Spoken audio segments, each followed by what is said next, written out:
Salut à tous, on se retrouve pour un avis coup de cœur. Et oui, là je vais vous parler d'un livre que j'ai tout simplement adoré.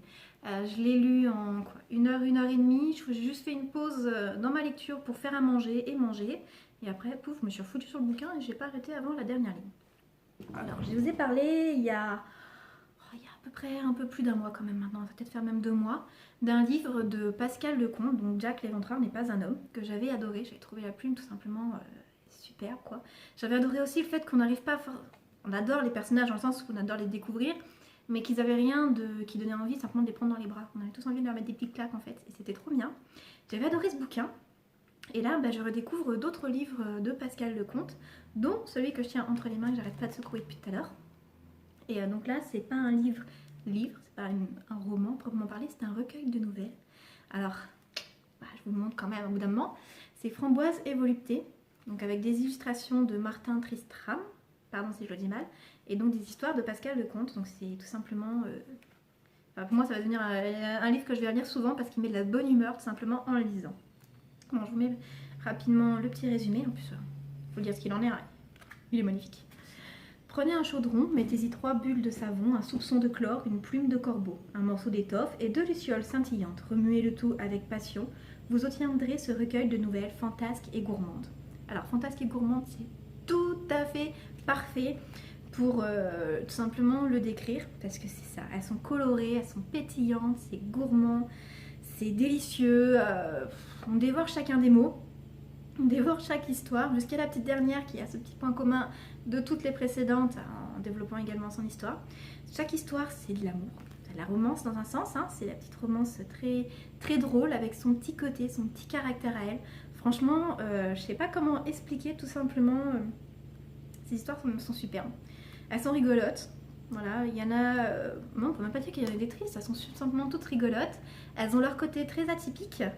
Elles ont leur côté très coloré. Enfin, la première histoire, c'est avec un pâtissier qui fait des choses énormes, qui revient même à créer une maison en sucre, en bonbons et tout patatras avec le jardin et tout.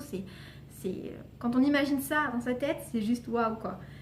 Et elles ont ce petit côté complètement décalé, complètement un petit peu déjanté, le petit côté qui donne un plus, qui fait direct sourire. C'est la petite romance à la fin, toujours la petite fin trop mignonne. Qui donne envie de savoir quelle sera la suite, simplement de tourner l'autre page, de découvrir une nouvelle histoire. Elles ont toutes leur petit style à elles, donc c'est pas toujours la romance, mais elles ont leur petit truc décalé à elles. C'est pas tout le temps dans le même registre, c'est vraiment très, très sympa, très agréable à découvrir et tout simplement c'est un coup de cœur. Donc comme je vous dis, la première histoire, vous avez un pâtissier, un monsieur qui pâtisse, parce que c'est pas un pâtissier, pour sa chair est tendre, mais alors c'est vraiment trop génial. Dans la seconde, c'est une sorcière très atypique, parce que c'est pas une sorcière, mais c'est quand même très atypique. Alors je vous dis pas, mais elle est juste géniale, moi j'adore, je veux être comme elle. Dans la troisième histoire, vous avez 2 jumelles au caractère bien trempé qui sont fans de bonbons, et c'est comme ça. Vous allez voir, c'est trop mignon. Dans la quatrième, alors au bout d'un moment, je commence à me poser la question. Alors ça, c'est l'enquête. Oui, la quatrième, c'est... non, la quatrième, c'est la sorcière. Je vais y arriver. Donc, la deuxième, c'est... Ah oui, c'est les robes. Pardon. J'ai confondu les deux. Ouais, la deuxième, c'est les robes. Alors, vous allez voir, c'est super mignon. J'ai adoré, je trouvais ça trop mignon. Et la quatrième, c'est donc la sorcière que j'ai adorée. La dernière, donc c'est une enquête en fait, et dedans vous avez des petits éléments de chacune des cases d'histoire, c'est trop rigolo en fait, qui sont mis dedans, dans cette petite enquête, et la fin avec la petite chute qui est juste cool quoi, tout simplement. C'est vraiment, on a envie, comme je vous dis, d'en lire plus quand vous lisez. Je peux vous dire que ça, je peux pas vous dire trop ce qu'il y a non plus dans les histoires, sinon c'est moins drôle, mais n'hésitez pas à aller découvrir ce petit recueil. Déjà de 1, ça vous permettra de découvrir une plume fantastique. Elle a un style à elle qui est juste, moi personnellement je suis fan, je suis aux anges quand je la lis, je trouve que c'est vraiment superbe. Et en plus là elles sont toutes un peu décalées, comme je dis, fruitées, colorées, sucrées. Vous avez la totale là-dedans, c'est superbe. Simplement, c'est un très bon moment lecture. C'est la petite lecture à lire pour se redonner le sourire, c'est la petite lecture à lire en été, en hiver, n'importe quand, voilà. Comme vous avez compris, c'est un pur coup de cœur. Moi, c'est un livre que je vais garder précieusement à côté de mon lit pour le soir si j'ai envie de me lire une petite histoire sympa qui va me permettre de faire des jolis petits rêves. Bah, il n'y a qu'à regarder ça et vous faites des... Enfin, regardez. Il n'y a qu'à lire ça et vous ferez des rêves absolument féeriques. Donc voilà. Bon, donc elle n'a pas écrit que ça, vous l'aurez compris. On va parler un petit... Parler, non. Je vous parlerai plus profondément, approfondissement. Bref, je vous parlerai une autre fois des autres histoires parce que j'ai aussi à les lire. Comme Narcisse versus Lola Loca. Donc je vous ai dit, il y a Jack l'éventreur qui n'est pas un homme. Celle-là, juste superbe.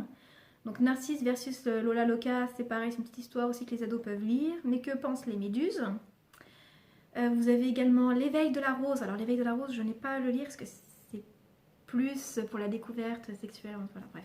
C'est un peu plus sexuel et tout. Et comme c'est pas un style que je vais forcément vers, j'ai un peu hésité, tout simplement. Voilà, on laisse ça comme ça. Le dernier conte, donc un peu plus fantaisiste, et donc Framboise et Volupté que vous avez ici. Voilà.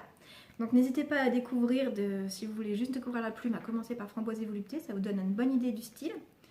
Et après, l'avantage c'est qu'elle arrive à varier les styles, comme je vous dis, il y a du fantasy, il y a du fantasy, il y a du thriller, on va dire ça comme pas du thriller, policier, thriller. Jack l'éventreur n'est pas un homme, c'est pas du policier, thriller, c'est un peu spécial en fait.